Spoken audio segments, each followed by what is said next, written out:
مبارکه سوره چې د قرآن عظیم الشان 107 سوره ده په مکې معظمې کې را نازله شوې ده 7 مبارک آیاتونه لري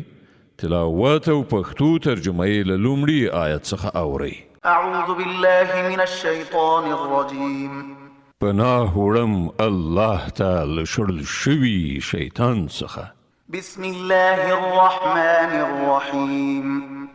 د الله په نوم چې ډېر زیات مهربان پوره رحم لرونکی دی أرأيت الذي يكذب بالدين تا ولیده هغه څوک چې د آخرت جزا او سزا ته دروغ وایي فذلك الذي يدع اليتيم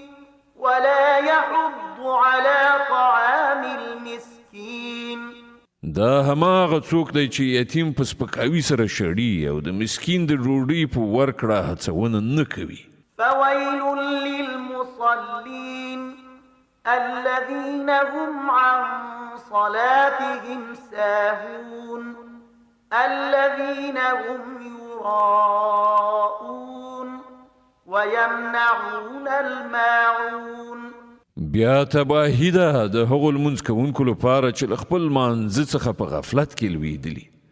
هغه کسان چې ریا کوي او خلکو ته د عادي اړتیاو شیانو له ورکړې نه ډډه کوي صدق الله العظيم الله ستر رښتیا ویونکی دی